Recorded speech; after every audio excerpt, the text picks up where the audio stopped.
Hello, and welcome to the Proactive Caregiving Podcast.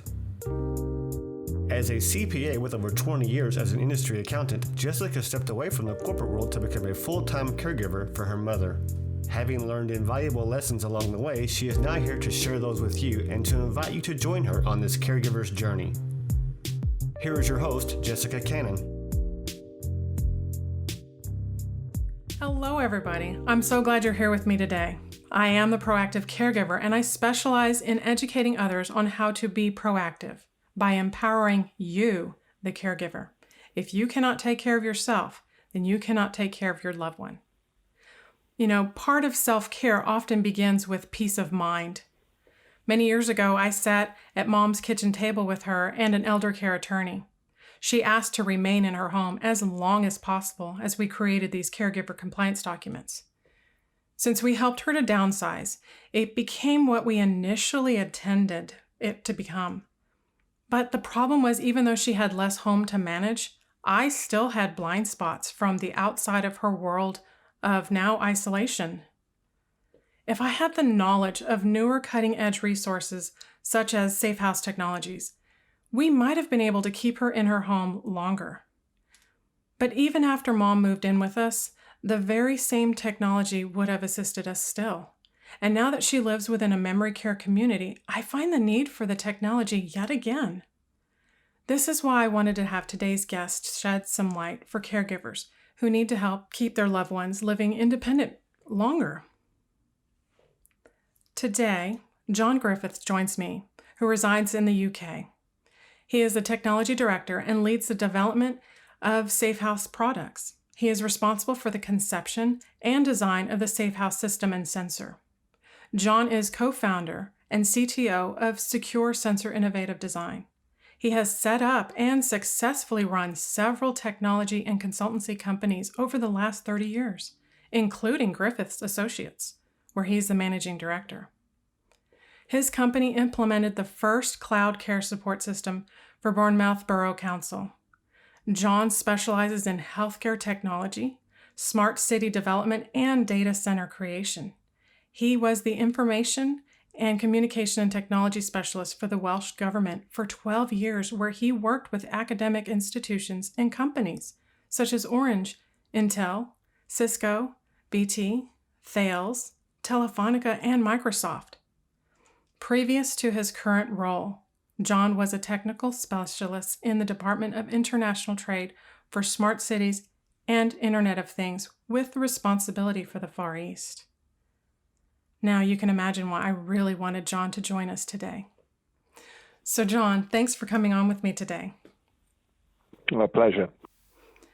So I'm finding, as I continue along my caregiving journey with my mother, who lives with mixed dementia, that the governments and the powers that be here truly do not understand what it means to age with dementia.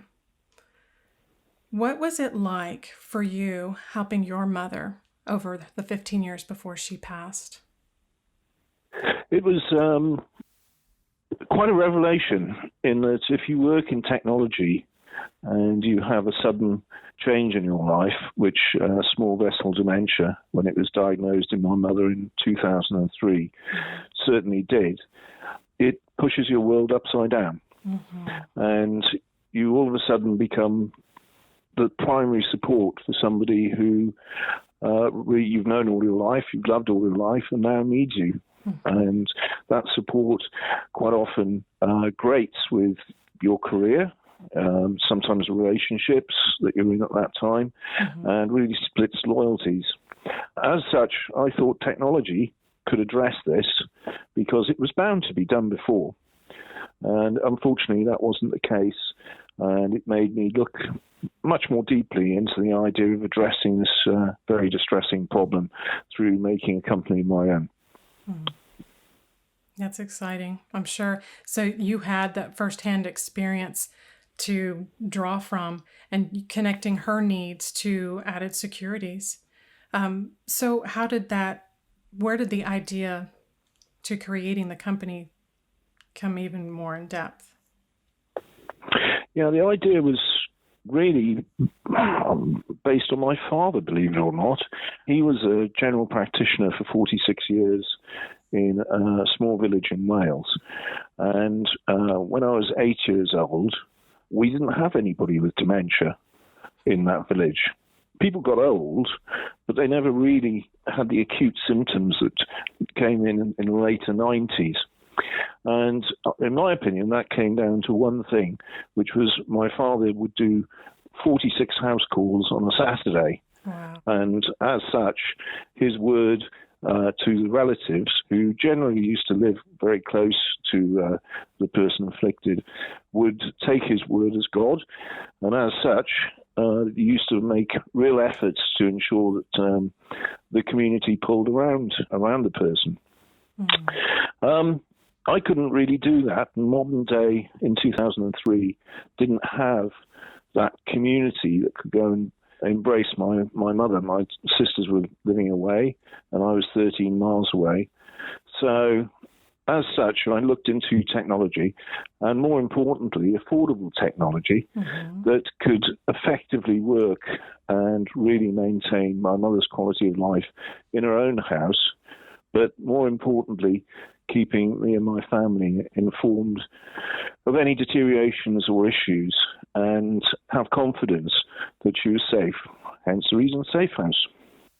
Yes, and that's the safety. It becomes such a peace of mind. I know it always stressed me and concerned me when I would attempt to do some of the well checks during the day while I was working, and I called to check in on her. And I would always get that "I'm fine" response. But then once I appeared to her at her house, stepping in, just within the first few moments of stepping into her house, it was clear that her living conditions were not fine. So as you started to develop this technology, I think about how many different routines that we have and that sometimes come second nature or muscle memory for our daily habits. Can you explain a little bit to me about how the technology works for those unforeseen variables in our homes to make them safe? Yes, it comes down to some very basic things which you need to sense. With a modern telephone, you don't know, for example, what the position the person is living in. If they decide that their future is one of going into an institution or the fear of leaving their own home, quite honestly, they all quite embellish the reality and believe that they're living in a healthy, normal lifestyle because they are terrified of being changed. Something I think is actually very fundamental to dementia becoming considerably worse. So the first things we did was we created Safehouse, and it's a small, inobtrusive white box, really. And what it did was it picked up the basics, and the basics are whether the electricity is on, whether the temperature is adequate, not too hot, not too cold, and the humidity in the property itself, which would then obviously exacerbate things such as COPD and other respiratory illnesses. Right. We realized also that one of the most important things was to have a product which essentially would start before the person may be infirm. So it had to be completely acceptable to the user, as in being non-threatening. It had to work, and work very efficiently, being remotely configured. But most importantly, it had to be extendable, so that as the requirements of the individual become more oppressive to the carers in the fact that they've got to do a lot more things to keep them safe, then what you really need to do is have other sensors which could then connect to the platform and then give not only carers but loved ones, or indeed anybody who has permission, the ability to interact with other loved ones in sort of a WhatsApp environment to sort of check that things have been done. So, and then finally, to be able to have battery-powered sensors, which you could then build on an open source platform. So if there wasn't a sensor that did exactly what you wanted off the shelf, then a company could build them and install these on top of Safehouse sensors. And this is really the beauty of the product, and got us to the Smart City Expo finals in Barcelona in 2015. And since then, we've been building sensors which connect to Safehouse, and they do a variety of things, which means that you can, in many ways, people don't get old overnight. Right. So you can slowly increase the ability to monitor, although monitor is not a very good word, more like keep, basically to make sure that the person is well. You need to know maybe other things, such as movement, such as have they fallen, and have they gone out and not come back. And all these things normally can only be undertaken by somebody who's actually there. Right. So you can build sensors which effectively make you being there, but without spying on people. Right. And that was always a concern of mine, is when I thought about, wouldn't it be so convenient if I had cameras, for example, in our house? Then I got nervous of the thought of what would I actually see on those cameras? And would she actually feel like she still had a sense of privacy? Yeah. Under no circumstances do we use all visual cameras in properties. They're not something we condone. It's the biggest invasion of private privacy, and effectively it takes the independence away from the person, in that if they have to be watched, what are they being watched for? And it sometimes creates a psychosis that people will start becoming paranoid. The way we approached it is to use a combination of movement sensors. So those sensors basically pick up light level, movement, sound level, temperature, and humidity. And then we actually install, or they can be installed, should I say, in the property in certain places. So you don't have to have sensors in certain rooms, such as bathrooms, just in case somebody's fallen over. Right. Because you'd actually be able to indicate from the movement sensors that somebody was in the bathroom for a period of time and hadn't come out. So in which case you don't need a sensor in there to do that. You can actually, using big data, you can actually indicate where somebody is in the home and if they're active. And this generally, I'm not sure, Jessica, it's in your experience, but certainly in mine, every morning the fact Mum had got up was a bonus. I knew that. And the fact that she opened the door to somebody, maybe the mailman, or something of that sort, was always a bonus. So each day it built up your confidence that things were fine, and also created a conversation that you could have with her, which actually meant it was very therapeutic talking to her and being able to relate to what she's done during the day. And if obviously somebody was sessile in front of the TV all the time, maybe that's, they need more stimulus, more interest. So you can really react towards the person in a much more full and colourful way, really, a meaningful way. So you can then turn around and hopefully she'll have a long and happy life. Definitely. I can absolutely relate to that, because I know there were times that I would check in on her and have that phone call, and I would ask, have you been able to walk around and open up your blinds and let some daylight and get some sunlight in, knowing she wouldn't step out of the house to go on a walk, for example, by herself. And I really didn't want her to, because it did become the worry that if she was able to leave her home, would she remember how to return back to her home? And that definitely became where she couldn't on her own.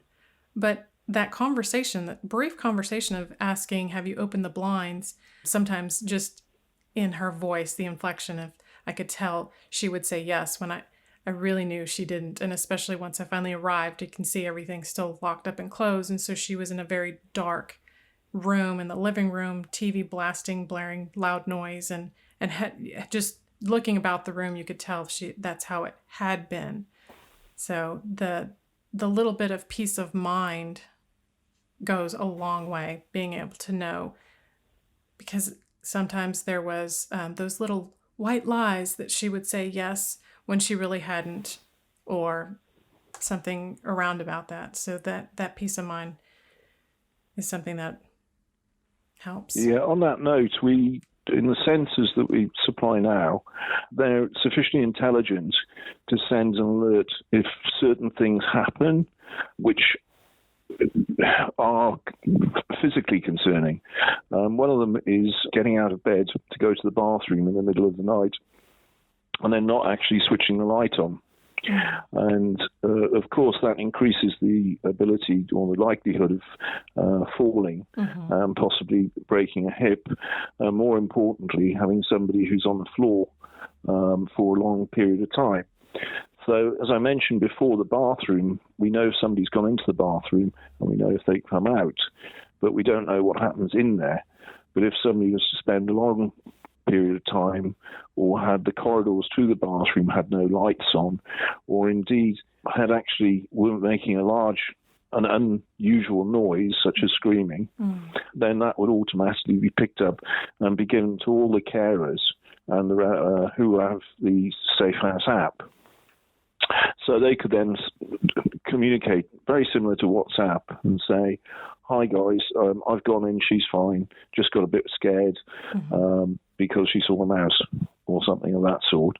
Or alternatively, what somebody has done to mitigate the issue. And quite often mitigating the issue is just saying hi and how are things, as I'm sure you know. One of the things we did find is that, and I think it's quite a popular misconception, is that when people get up during the day or during the morning, that they quite often feel drowsy. And this applies to not just elderly people, but all people. And what we've been incorporating is a CO2 sensor. And a lot of people, elderly and young, close windows, and then as a result, after sleeping for 8 hours, have a very high concentration of CO2, which reduces the cognitive facility of the individual.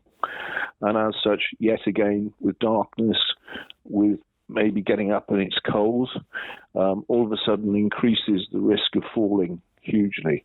And we believe that CO2 sensors are very, very effective in making sure that people are more alert and they have better night's sleep. Because I'm sure, Jessica, with your mother, whenever you said, "Do you sleep well?" she always did. Right, but that's not always the case. And sometimes she would sleep for well over 12 hours and still not be rested. When I would enter her house, that was one of the things that was very alarming to me, is being able to smell, I could tell she, walking into the kitchen, she attempted to make a bowl of cream of wheat or something, but the stove wasn't turned off entirely. And so entering into the house and smelling the gases, that's something that was very alarming.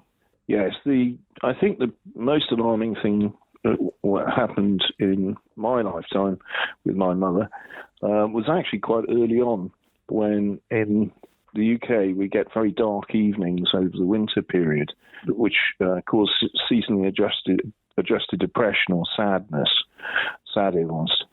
And as quite often happens in dementia, one of the common things is that with an analog clock, which a lot of people, older people still have analog clocks, they would actually, because it was dark during the day and dark during the evening, pretty grey, then what would happen is the person would actually flip their timescale. So the night would become day and the day would become night. And as such, the person, when the carers would go in, would find a fairly groggy lady there. And what then happened was at 6 o'clock at night or 7 o'clock at night, she'd be up running around making breakfast, and then, of course, would go out in the car, and which was hugely dangerous and very distressing, and get confused and go wandering. So as such, what we've discovered is that quite often, knowing that the doors have been opened at a strange hour of the night, and also having people close by who could respond to that if it came to it, was hugely beneficial. And one of our clients actually started doing this and the social services started responding to the actual fact that they were leaving the house at 10 o'clock at night or opening the door at 10 o'clock at night, not necessarily leaving it. But they were inviting in people who were undesirables to come and have tea because they were lonely. Mm-hmm. And it only took 2 weeks of just going around there very quickly and saying, no, it's dark and it's this time. And they carried on as normal.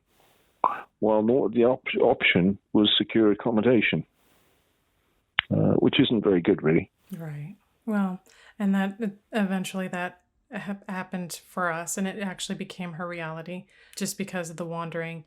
We did experience a lot of that where she would sleep during the day, and her days and nights did get flipped around, and the evenings where she should be relaxing and maybe getting ready for bed and trying all the other things that we would encourage her to do, or what we would normally do. Let's take a hot bath or hot shower or something. Let's relax. Let's have maybe a warm bedtime snack or something to soothe. But her energy was quite the opposite, where she was what we would refer to as some of the sundowning.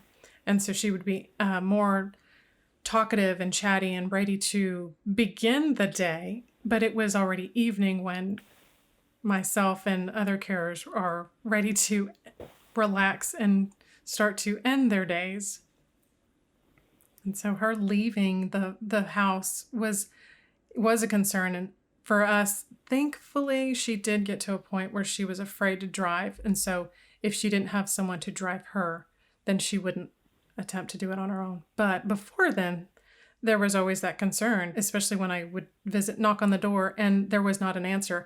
I didn't know if she was gone from the house, or if she had fallen in the house, or had she been sleeping for beyond 12 hours and she's, in this light comatose state. It's hard on the outside of the house to know what's going on and not have any kind of indication. And rather than calling 911, our emergency number here in the U.S., regularly, just out of fear, those indicators in the house would have been more beneficial for us. Yeah, I think you're being you're missing a bit there, Jessica, which is the bit that you always dreaded the call. Yes. When she'd phone, exactly. There was always going to be bad news. Yeah. There was never anything positive coming from that call. And that, certainly in my case, affected work, marriage, all sorts of things, because you never switched off. Mm-hmm. It was impossible. Exactly. And I think what people they do realize as soon as they have the issue, mm-hmm. but what people don't realize generally is the amount of stress that it puts through to the relatives, who are normally about 40, 50, 60, mm-hmm. and the actual health implications it has on them. Right. Both mentally and physically, and let alone the idea of careers and how you can't perform as well as you used to. So we addressed this by using the Safehouse app, which allowed the circle of care, as we call it, those people who'd been given permission by my mother to actually download the app, but they'd download the app for free, and then they would take my mother's details and add a club card number to it, which only she had. So she could only give it to people she wanted to, empowering her over her actual destiny as to who she wants to see. And as a result, those people could speak together and address things like, walking the dog even, mm-hmm. or making sure that, there was sufficient milk in the house. Right. Things that otherwise become such a huge issue that you're chained to your mother, and then you resent the fact you're chained to your mother. Or in some cases, I'm sure that's true. I certainly didn't. But so, yeah, I think there's two sides to the argument with technology.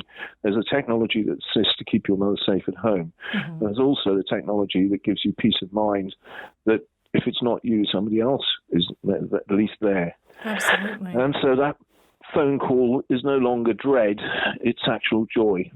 And that was always a major part of our philosophy, is that if you're in that situation, what would make you perform better in work, go on holiday and not worry.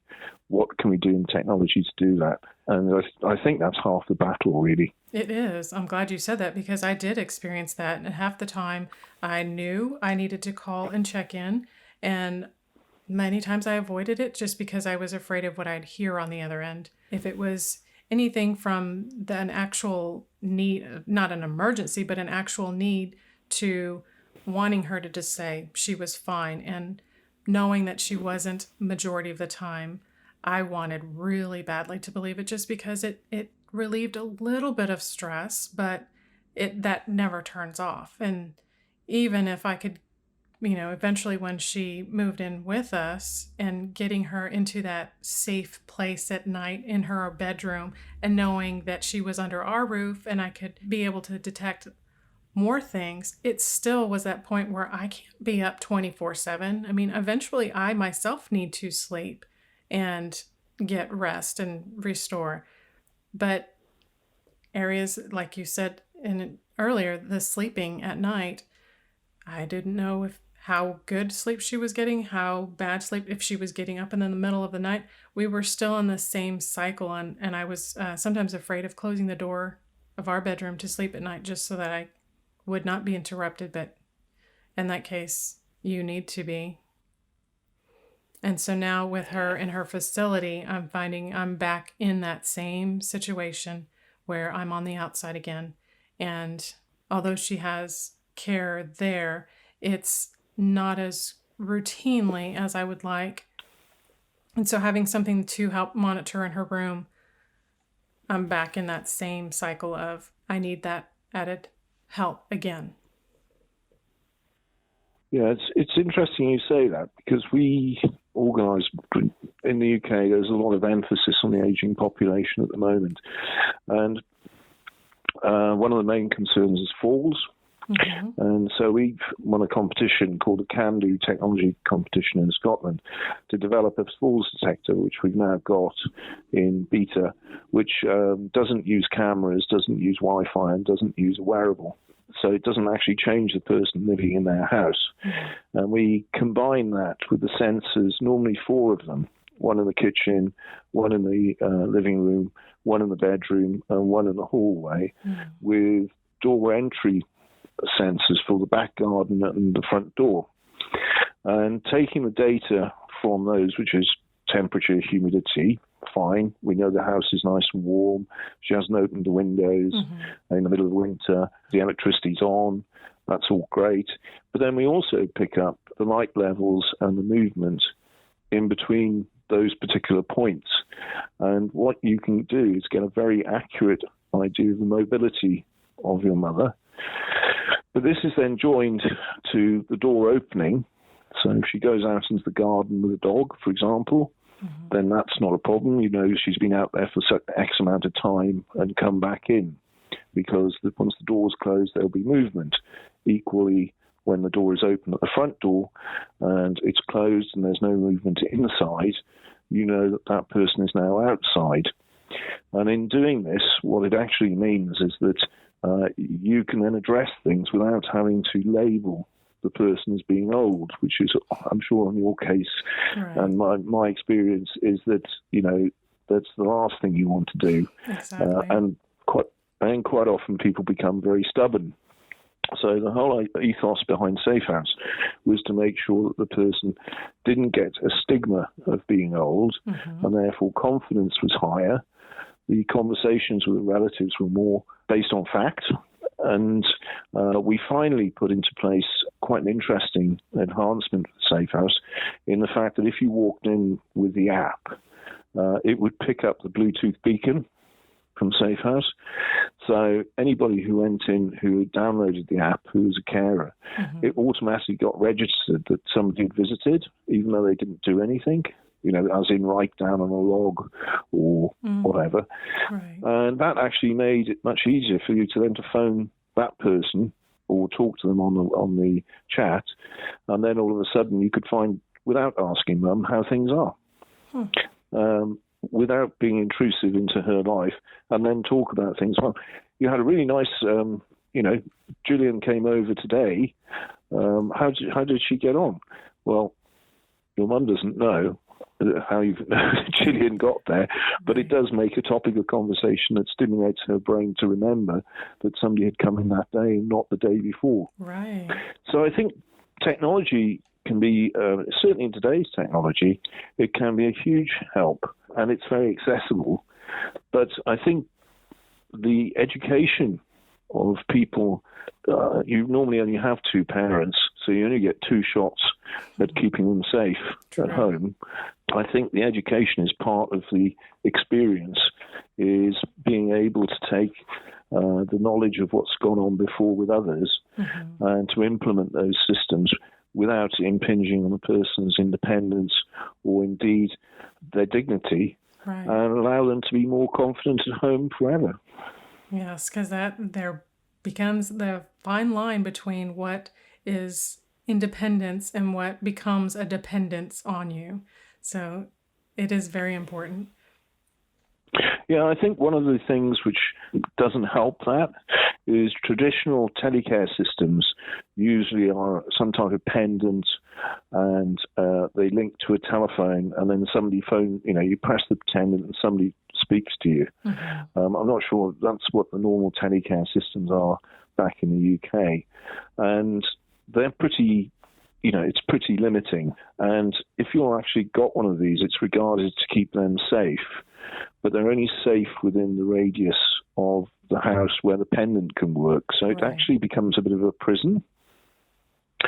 So what we've been doing is using low-power wide area network technology called LoRa, which is a free base wireless network, which is quite commonly used all over the world, especially in America and as well.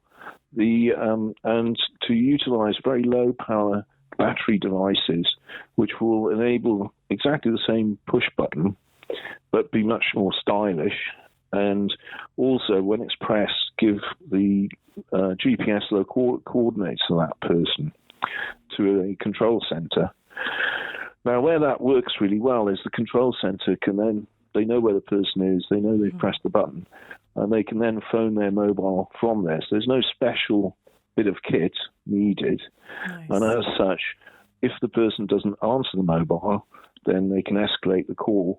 But normally, the button is no longer a panic button, but it's an assistance button. And the assistance button could be, I'm at the bottom of 21st and 4th, and I'm not quite sure where I'm supposed to go for the surgery. Right. That's a lot better than saying, I've pressed this because I've fallen over. So I think there are a lot of services which can be built on top of this to assist the aging population. Say, oh, right, you just have to go 2 blocks, you're on the wrong block, go to the next block, and you're all set. Right, exactly. And it's interesting because years ago, many years before we were ever in this predicament needing this type of technology, we used to joke with each other about the commercials that would play, and it would be the necklace, just like you were referring to, the button, I've fallen and I can't get up. And then fast forwarding years later, and it was no longer a joke. And so now trying to find the technology that my mother would wear sometimes, but that was short-lived because she would get to the point where it would irritate her, or she would just wonder, what is this? Or she would get that bit of stubbornness. I don't need this. And she would shove it, would, like, for example, her medical alert bracelet, she would shove it off of her wrist and either almost harm herself getting it off or damage an expensive piece of jewelry that was intended to be there for that potential need of help if there was a first responder, for example, trying to help her. But the idea of this being using our current technologies, our cell phones that are an additional app, makes it so much more convenient. Yes, absolutely. I mean, we're just lucky enough to be included in a competition in Scotland recently, and we had to design a product for COVID, aging population in COVID territory. And it was something that was really quite difficult to get user acceptance. Why would this person take this piece of technology out with them religiously? Right. So we developed a low energy Bluetooth circuit board, for want of a better word. What it would do is it would inform you if somebody had the Novavirus, the NHS app, that if you came to within 3 meters of the individual, then all of a sudden the app would go off and start vibrating and give a page which would actually, you could personally put on there what you wanted. So very similar to, I might be an epileptic. Doesn't have to be an older person.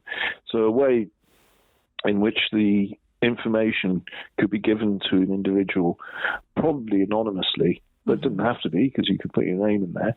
And the whole idea is then that the device would have a button on it or some type of system that would enable you to call an assistance call center. And again, it would give you the GPS coordinates. But what was really attractive about the whole thing is it was regarded as the Safehouse Shield. And the person then would feel shielded. They could go out and give the confidence to be able to go out and act in a normal way, with the added advantage that COVID itself could be, you could be shielded from COVID, and the alternative was to stay in the house and self-isolate and not see anyone, or have a shield. And in many ways, that was very well accepted as being something people would actually take with them, because the battery life was almost 12 months. Wow. And it was quite small. Yeah, we're talking about the size of, maybe 10 quarters, something like that, as in diameter and thickness. So it was a really neat way, which you could then build into maybe a brooch, or you could build it into a handbag or something. It didn't have to be a button, and that was really part of the user acceptance. It hasn't been built yet, but there's been a lot of interest in it to date, and we think maybe that's the next step forward. Absolutely. Of keeping our population mobile and interested in that. That mobility is vital. I know once my mother began to self-isolate well before her abilities were limited, you could see a drastic change in what she was capable of and what she could no longer do now.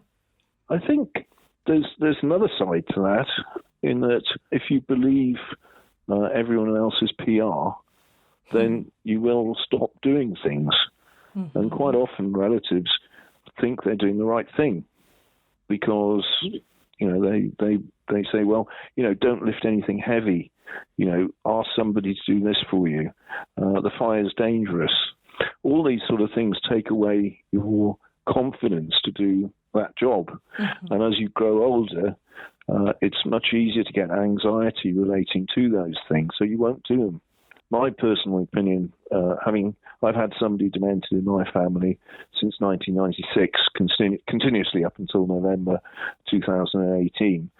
And my attitude is that they're not going to stop me sailing. And, if worse comes to worse, they can put me in the Mediterranean with my boat. And if I'm unlucky enough to actually go through the Straits of Gibraltar, well, so be it. that's life. Yeah. But I can still be incredibly confused and have a lot of fun sailing around, the Mediterranean without actually harming anybody. So I think really it is the confidence to be able to do things and the self-belief that those things are still good. Mm-hmm. But when your confidence start telling you that you shouldn't be doing that because they're worried, right, I think that's a very slippery slope. Absolutely. And you can build your own confidence when you are able to provide, like you said, if it was a piece of technology that could possibly be in a brooch or in a purse, then they can take that with them and not even realize, and still maintain that confidence. Absolutely. I love that. And so one of the things I'm excited about is the proof is often in the details. And one thing I read over the material this last weekend was that the hospital admissions had reduced by 41%, and the general practitioner visits reduced by 17% by having the technologies. And that's amazing. It was quite surprising to us, because we didn't ask for that report to be made. We were given it, and it was part of the 5G government test beds report. And they picked all the companies and they did this analysis on it. And it made us think, why did you stop so many secondary care, so emergency room admissions? Mm-hmm. And it became quite obvious that a lot of those admissions are associated with poor health and living conditions. And so even picking up just the temperature and humidity really all of a sudden addressed very serious problems, pneumonia, things of that sort, a lot sooner than they started presenting on a patient. And I hadn't really thought about that or even quantified it. But what happened was that this also meant that GP appointments going to see the doctor actually were reduced because the severity of the illness, or the acuteness of the illness maybe, was picked up way before it got acute with normal medication and normal changes to their lifestyle. And as such, it was really quite fascinating to find certain outcomes, one of which was a gentleman who he had a carer come in at 11 o'clock every morning. And basically, he was always very smartly dressed, etc. And anyway, we put a safe house in his property, and it soon became obvious that he was actually not very well from chest infections. And what he was doing was he would put the heating on for 2 hours before the carer turned up, and then spent the whole rest of the time freezing because he couldn't afford the bills, which is no way to live, really. Right. And so we just addressed this, and he was obviously depressed and anxious and didn't feel he could afford to keep the heating on. And that was addressed, and he's perfectly fine.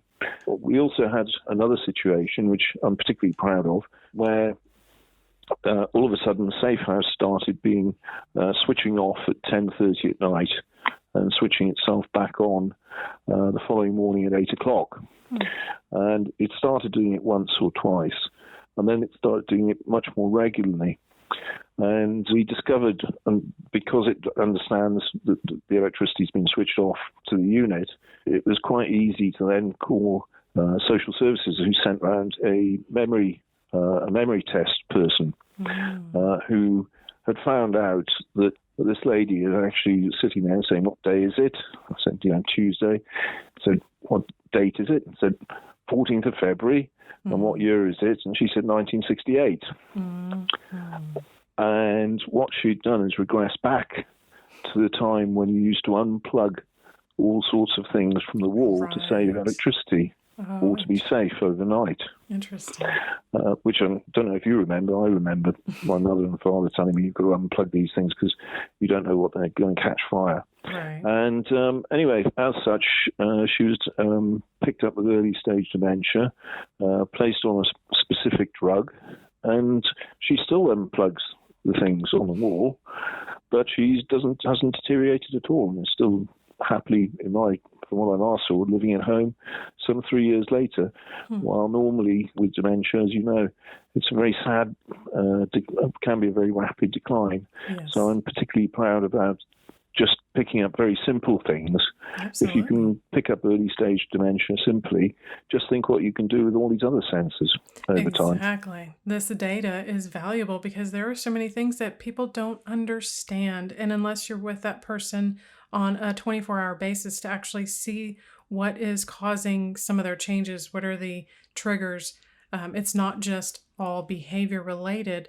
My mother, for example, was also part of the generation where not only did we unplug things, but she would not use the air conditioning as often as possible. And here in Austin, Texas, the heat is unbearable in the summer. And there were times that she would turn it off or turn it as high up as she could so that the air conditioning wouldn't kick in. And that hot, heated house, it was no wonder she was trying to sleep majority of the time because she was always lethargic and no energy, among other things. But that's the important thing with this type of technology, is that because we don't understand, and I'm referring to dementia at this point, but there are so many other possibilities for this technology for our aging population, and even others in parents with their children that have to work, and maybe older children are at home.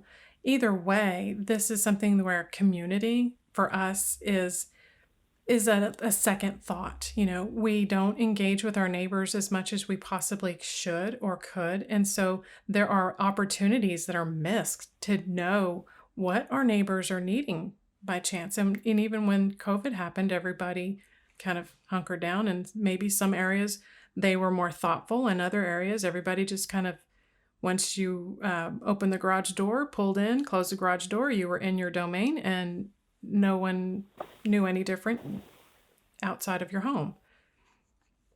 But these technologies are fascinating and making such good changes for all of us going forward. So what do you hope Safehouse becomes over time?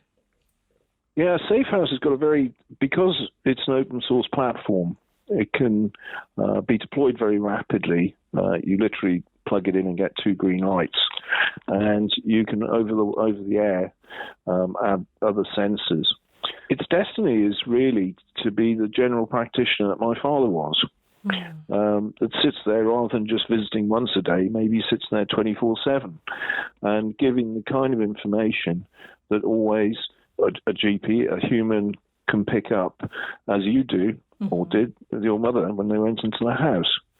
In that there are obvious things you can spot, washing their teeth in the kitchen sink, for example, or just general hoarding or things of that sort, and changes in movement and mood, and really to address those in a positive way, and using the technology to give relatives and carers and concerned people the ability to actually do the correct thing, not what they think is correct, but what is correct. True. And then hopefully giving people a happier and healthier life and a longer life, safe in their own homes. That's really where Safehouse, I'd like to see it in 5 years' time. I can see that going. I can see that, especially with the increase in numbers of caregivers. I can definitely see that being a possibility. So, John, for those of us who are interested in the Safehouse technologies for our own homes and those of our loved ones, how do we go about finding the Safehouse technology equipment? Yeah, sure. We have a website, which is www.safehouse.technology. We are negotiating with people in the States at the moment about having Safehouse over there. Not quite there yet, but we're working with some providers of lower net technology. And just get a hold of me, john.griffiths@safehouse.technology. I'm more than happy to speak. Excellent. So, ladies and gentlemen, I hope that even if you're considering downsizing and trying to help your loved one have less health to manage, also consider the ability and the technology to help monitor them in that smaller home, even still. And so, thank you for joining us today. I hope this gave you more food for thought. And until next time, be proactive. Take care, everybody. Thank you for joining us today. We really hope you've enjoyed this episode. To learn more about proactive caregiving and to hear other episodes of this podcast, please visit www.jessicalazelcannon.com. This podcast is produced by Cannon Light Media, LLC, www.cannonlightmedia.com. Music provided by Chris Paradise.